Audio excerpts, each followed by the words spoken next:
Please ডাকসুর full meaning কি বলো তো?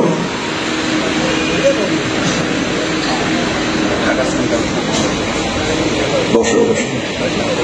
বাহ, হায়রে ছাত্র, হায়রে ছাত্র দল, আমরা ছাত্র সমাজকে নেতৃত্ব দিব।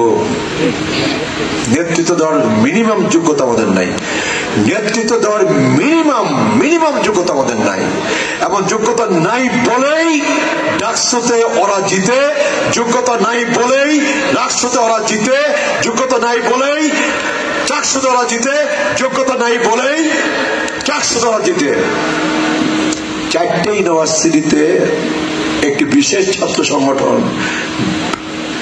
বিপুল ভোটের ব্যবধানে জয়লাভ করছে।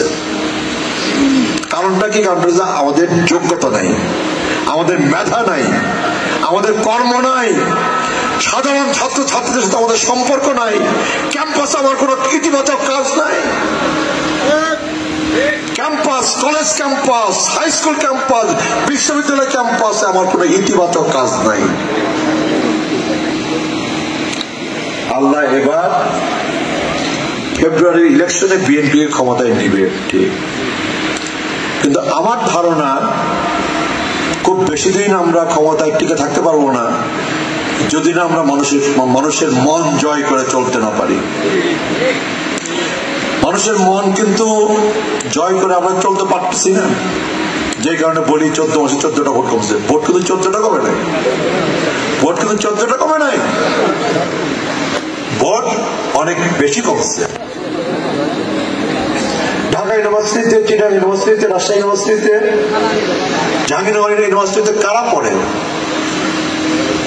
যারা মূর্খরা পড়ে, যারা কম মেধাবী তারা পড়ে।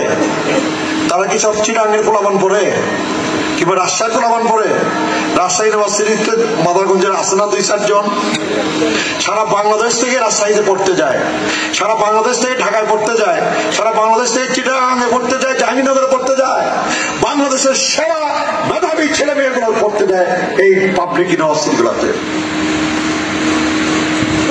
ওরা ভোট দেয় নাই। ওই ছেলে মেয়েগুলা কিন্তু মাদারগঞ্জে বসবাস করে, ওই ছেলে মেয়েগুলা কিন্তু মেনান্দতে বসবাস করে, সারা বাংলাদেশে ওই ছেলে মেয়েগুলা বসবাস করে। ওই ছেলে মেয়েদের, ঢাকা ইউনিভার্সিটির ছেলে মেয়েদের প্রভাব নাই বাংলাদেশে। রাজশাহী ইউনিভার্সিটিতে যে ছেলে মেয়েরা পড়াশোনা করে ওই ছেলে মেয়েদের প্রভাব নাই মাদারগঞ্জে, তার বাড়িতে, তার ঘরে, তার পরিবারে, তার আত্মীয় স্বজনের উপর আসে না? আমার ছেলে রাজশাহী ইউনিভার্সিটিতে পড়ে, চিটাগাং ইউনিভার্সিটিতে পড়ে, ঢাকা ইউনিভার্সিটিতে পড়ে, জাহাঙ্গীরনগরে পড়ে,